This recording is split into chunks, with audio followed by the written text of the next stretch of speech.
When it comes to zucchinis, everybody loves to grow them. But I'll tell you what, there are a few people that know just how simple it is to 3x or even more your harvest. We're gonna talk about that. We got a bunch of zucchinis we gotta harvest. I'm really excited to get into this because zucchinis are one of my favorite crops to grow. Let's go. So the first tip to growing just an absolute ton of zucchini has to do with pruning foliage. When it comes to pruning foliage, it's pretty simple, but it does make a huge difference. Primarily around opening up airflow to the plant, increasing exposure to the blossoms, because squash do not have perfect blossoms. That means the male and female components are separate. That means you're going to have male flowers and female flowers. And if you have a lot of foliage, pollinators will oftentimes have a difficult time locating the flowers if it's too constricted. So by pruning those lower leaves, I'll show you in a second, we're going to open up the plant, we're going to increase the airflow so not only it stays healthier longer, things like powdery mildew and other diseases won't spread as easily, but it also opens up access to flowers. And the better pollination you get, naturally, the more flowers can get pollinated, and that equals more fruit. So it really does make a huge difference to open up the plant. Pruning your zucchinis is super simple. All you want to do is come in here and prune out some of these older, more mature leaves that might have some signs of disease or just some stress. See some yellowing here, some different spots from insects. We're going to prune those out. And what we're essentially doing is we're pruning this plant up off the ground. This one formed a little sucker that was trying to spread. It was all dead there. Prune out a lot of that lower growth there. And again, this is just opening up the bottom of the plant. This is exposing the plant to less contact with the soil. So your squash bugs, like these little squash bugs here, they love to sit underneath the plant right close to the soil so you can get some airflow underneath the plant. You're going to reduce their home, but then also you're going to increase access to the flowers that form real close to the base. So flowers like this are more likely to see a pollinator. And so you're going to open up that plant, reducing the leaves touching the soil, really increase airflow and pollination. Super, super simple. When it does come to pruning, you can prune as much as you want, and you can continue to prune throughout the season. We'll oftentimes prune the same plant 3 or 4, maybe even 5 times throughout that season. As those older leaves get older and more stressed, we just prune them out and then new ones form. It actually is a great way to extend the life of your zucchini plant, and then obviously give you more zucchini, because the longer the plant is alive, the more zucchini you're going to get. The next tip for you is one that a lot of gardeners make the mistake of, and it's not thinning out your plants when they grow. Now, if you start from a seed, like we do, we have a mound, and in that mound we put about 2 or 3 seeds. If you have good germination rates and all 2 or 3 plants sprout, that competition is going to increase not only the amount of plants in that area, but it also increases the foliage, it increases the nutrient uptake, and if there's only so much nutrients that can be given, if there's only so much airflow that's around, you're going to end up really reducing your yields, despite the fact you'll have an amazing looking plant, air quote around plant, because it's several plants, because you didn't thin. This can dramatically decrease your yields. It sounds counterintuitive, but typically having 1 plant is going to be more productive than having 3 plants in the same space. And so by coming in here and pruning out to the healthiest single plant will greatly increase your success. I know it hurts as a gardener to thin your seedlings, and this is something that we do with tomatoes all the time, but that's because we sow them, oftentimes we put them in the garden as a seedling. It's very easy to put a single plant in the garden. It's very difficult to come in here when you plant from seed, direct sow. It's difficult to come in here and say, I don't know, maybe I should take 1 or 2 of these out. But I promise you, by doing that, you will only set yourself back by leaving them all.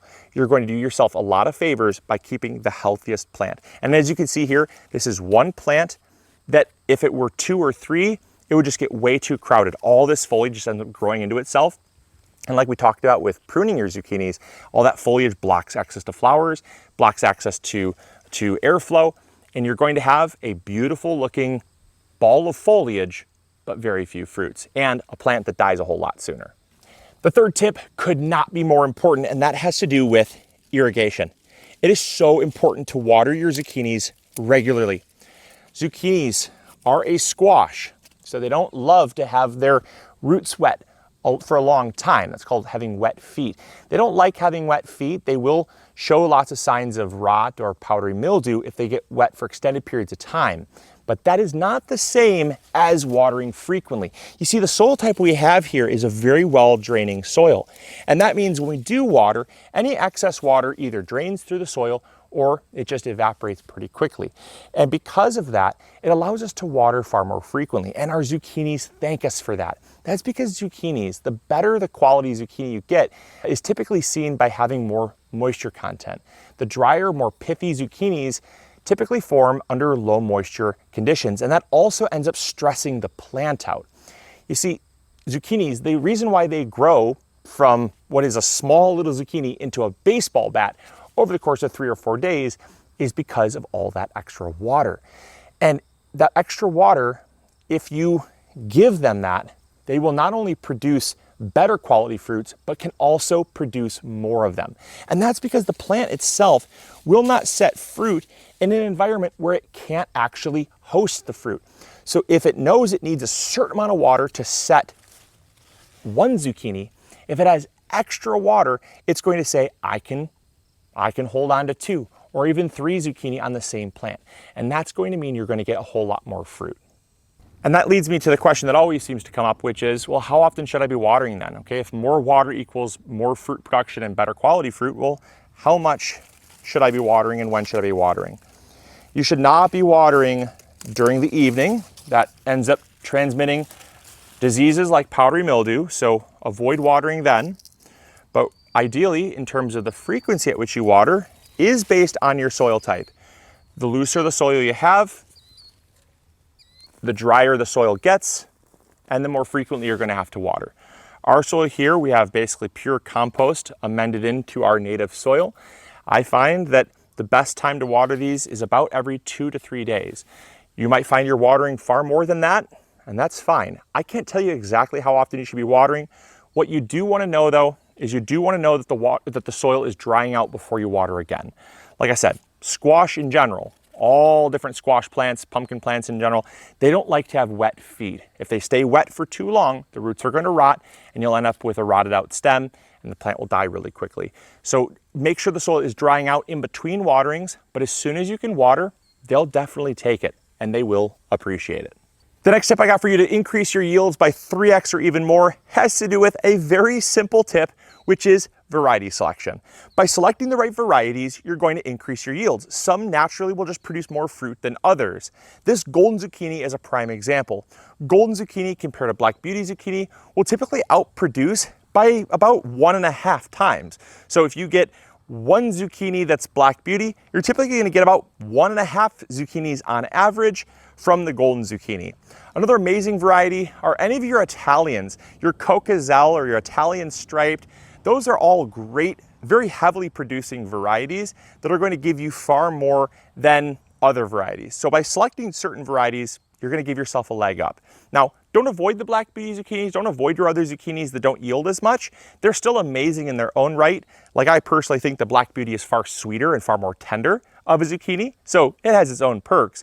But if you're looking for yield, and yield is your only objective, seek out those heavy yielding varieties, and you're definitely already going to have a leg up. And the final tip, and I think this is probably one of the most overlooked tips that you're going to hear, and that is succession plant your zucchini. Now, I've talked about this for years, and we actually just did a video not too long ago on this. When you succession plant your zucchinis, you're going to find the best time to grow the zucchini naturally. It's not a guessing game whether spring is going to be better than summer, or whether summer is going to be better than fall, or whether fall is going to be better than spring. You don't even have to guess when you're succession sowing. What we do is about every 4 to 5 weeks, we put new zucchini plants in the ground, starting from about mid to late May, going all the way through into even early to mid-August. We will put zucchini plants in the ground, whether that's in ground or in our raised beds. We're planting zucchinis in those increments so that as conditions change, as pest pressure gets either higher or lower, kind of ebbs and flows with the way the season progresses, we actually are basically growing new plants, stress-free plants with the season. Now, if you don't have all the space to dedicate towards plants every 4 or 5 weeks, throw just one plant in the ground. Nothing says you can't do just a single plant. And again, what that does is if the summer, let's say the summer is really beautiful, the spring is really wet and cold, our spring zucchinis are gonna suck. They're just gonna suck. They're not gonna perform well. And if that is your only planting of zucchini, well, that's what you got to work with. But by planting a summer harvest zucchini, your summer might be nice and dry, beautiful warm temps, nice disease-free plants, and maybe that gives you the best harvest ever. But what if your spring was really wet and cold, your summer had a lot of pest pressure, like this year we had squash bugs. Not squash vine borer is bad. Squash bugs have been just insane this year with how terrible the humidity and the heat has been. We've had a lot of squash bugs. But our fall zucchini, being this golden zucchini we just put in the ground about 6-7 weeks ago, this fall zucchini is already starting to produce for us and will continue to produce well into early October. And that is the secret. That's the secret of succession planting, is our spring sucked, our summer sucked, but our fall, amazing. We didn't have a crystal ball, but what we do have is space where we can put plants on succession. That guarantees you're gonna get a better harvest, more prolonged. You're gonna get higher odds of having a harvest when something goes wrong.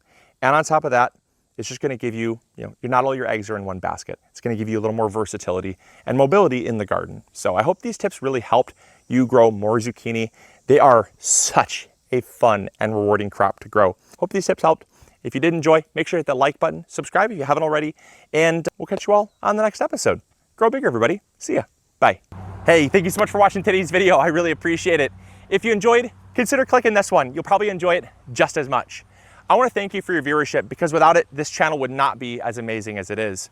Also, if you haven't subscribed, consider subscribing. It's free, and we upload videos every Monday, Wednesday, or Friday. We also have vegetable seeds, fertilizer, or tools. If you need any of those, consider visiting mygardener.com. Links will be in the description box below. We've got you covered. And as always, we'll see you all in the garden. Take care.